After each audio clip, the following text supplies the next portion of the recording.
seja muito bem-vindo ao Alô Senado. Aqui você questiona, critica, sugere, pergunta e ganha voz no Congresso Nacional. Hoje a gente conversa sobre a produção brasileira de algodão, a rodovia transamazônica, a relação entre as polícias e os jovens nas periferias e o transporte público em Santa Catarina. No Passeata Eletrônica, você confere o papel das redes sociais nas eleições, na opinião dos senadores Eumano Ferrer e Ronaldo Caiado. O Alô Senado começa agora.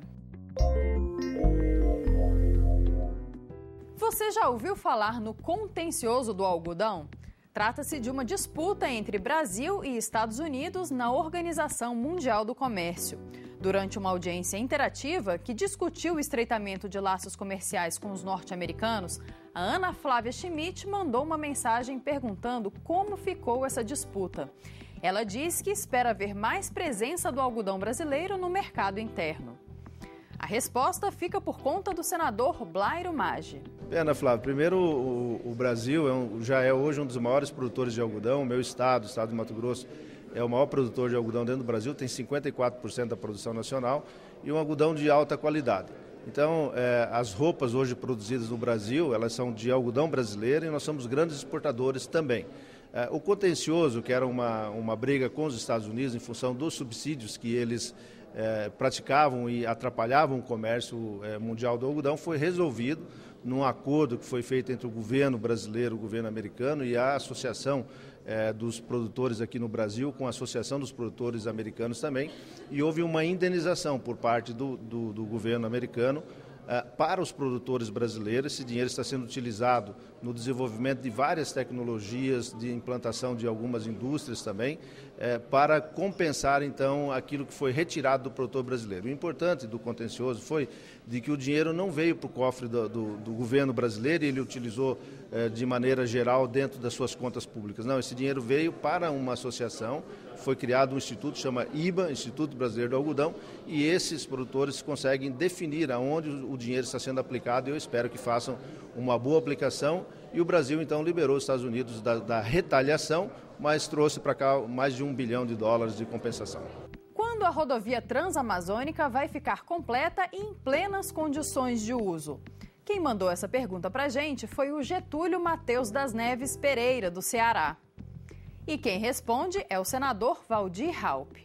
Olha, a Transamazônica, seu Getúlio, ela nunca foi concluída, né? Porque, na verdade, ela em alguns estados sim, em outros não, até pela floresta amazônica. Agora fica muito difícil transpor uma rodovia ou ferrovia, qualquer obra no meio da floresta amazônica.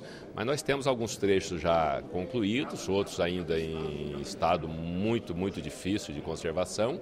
E nós trabalhamos também pela travessia de Porto Velho a Manaus, que é a 399. Então ela corta transversalmente a Transamazônica, mas daria essa ligação de Porto Velho para o estado do Amazonas e a capital Manaus, que é um centro de mais de 3 milhões de habitantes. Mas nós temos outros meios de transporte também, como as hidrovias, que tem, né, na falta da Transamazônica, alguns trechos a população tem se valido das nossas hidrovias, como do Rio Madeira, do Rio Amazonas e tantos outros rios que cortam todos os estados da Amazônia. As redes sociais podem mudar a forma como se faz política no Brasil? Qual é a relação de causa e efeito entre as mídias sociais e as eleições? O Passeata Eletrônica conversou sobre esses temas com os senadores Eumano Ferrer e Ronaldo Caiado. Para mim são as melhores ferramentas que existem. Você fala diretamente com o cidadão. É impressionante a capacidade que nós temos hoje de não dependermos de outros mecanismos para que a gente possa responder, receber, interagir com toda a população brasileira. Isso foi uma verdadeira revolução. E acredito muito que hoje a rede social ela vai mudar o perfil da nova eleição, da próxima eleição. Ela será um fator determinante, porque o eleitor ele vai avaliar toda a trajetória do candidato. Não é apenas no dia da campanha, não é apenas naquela campanha eleitoral que ele está ali lendo no teleprompter, dizendo aquilo que o maqueteiro mandou dizer. Ele vai poder analisar o candidato no decorrer de todos os seus anos de mandato, quais foram as suas posições, se ele tem coerência, se ele é um cidadão que tem postura, se ele é um homem que tem independência moral e intelectual para promover as mudanças, se em outros momentos ele traiu o discurso. Então, eu acho que isso é algo que dá um balizamento para o cidadão que não tem outra forma como essa que exatamente a Twitter e o Facebook. A moda hoje são as redes sociais. E eu devo a minha campanha, a minha eleição, eu não era político, fui apenas prefeito de Teresina e me elegi aos 72 anos. E isso deveu-se exatamente às redes sociais, que atingiu um universo bem maior da população do meu estado, que é o Piauí. Você sabe o que é um auto de resistência? Essa medida administrativa autoriza as polícias a usar força quando alguém resiste à prisão. Mas muita gente denuncia o auto de resistência como um instrumento que permite tratar parte da população, principalmente negros e pobres, com violência. Durante uma audiência pública interativa, o Pedro Reis Gonçalves mandou uma mensagem para lembrar um caso acontecido no bairro da Cabula, em Salvador, na Bahia, em que 13 jovens foram mortos pela polícia. Ele quer saber por que os autos de resistência ainda são válidos no Brasil.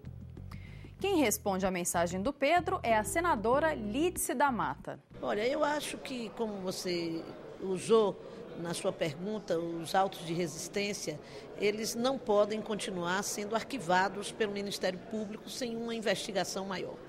Essa que é a questão. No caso do jovem do Cabula, o Ministério Público entrou com ação e a Secretaria de Segurança Pública também está investigando. Mas acho que não é uma questão pontual, é entender que isso ocorre no país inteiro e que isso precisa ser resolvido, ser combatido. E nós não podemos permitir que sejam mortes que sejam aprovadas pela sociedade e pela justiça. Quando a justiça arquiva um assassinato de um jovem, apenas compreendendo que foi feito um auto de resistência e que ele estava armado, é como se ela concordasse que a morte pudesse ser feita e não a compreensão de que não é bandido morto que é bandido bom. Nós temos uma verdadeira condenação à pena de morte que está acontecendo no Brasil com a autorização da polícia de matar e ela sendo dada pelo Estado brasileiro através do Ministério Público, através da Justiça, que compreende que em sendo bandido, em sendo traficante, deve ser morto. O estado de Santa Catarina deveria melhorar seu serviço de transporte urbano e intermunicipal. A população catarinense precisa de transporte a preços mais baixos e em horários que garantam a todos os cidadãos condições de trabalhar e estudar. Essa é a mensagem enviada pela Flávia Baranski, da cidade catarinense de Joinville. E ela foi respondida pelo senador Dário Berger. Quero concordar com ela. Na verdade, um dos maiores problemas que nós temos em Santa Catarina, e acho que no Brasil inteiro, está relacionado aos serviços públicos propriamente dito. E a mobilidade urbana tem se caracterizado como um fator, inclusive, de apresentação de um misto de revolta e indignação da população, que ao longo do tempo não vê esse sistema melhorando. Pelo contrário, as cidades vão crescendo, a população vai aumentando, as avenidas vão permanecendo as mesmas, o transporte cada vez mais sucateado e caro. Enquanto isso, o governo federal muitas vezes incentiva, com isenção de impostos, os carros particulares, ao invés de dar incentivo para o transporte público. Portanto, nós estamos vivendo um período de transição assim, importante, um dilema de encontrar um caminho que nós possamos dotar, principalmente as grandes cidades, com transporte público adequado, que possa ser eficiente, que as pessoas possam se deslocar rápido, um preço razoável, de preferência barato, para que isso possa resgatar a autoestima e até o orgulho do brasileiro e do catarinense, para que eles possam trabalhar mais, produzir mais e ficar mais felizes nas suas respectivas cidades. E por hoje é só. O Alô Senado chega ao fim, mas fica aguardando a sua contribuição nos próximos programas. Para mandar uma mensagem escrita para a gente, acesse senado.leg.br/TV. Para fazer contato por telefone, é só ligar para o 0800 61 2211. O Alô Senado também está nas redes sociais. Fale com a gente pelo twitter.com/alosenado ou pelo facebook.com/alosenado federal.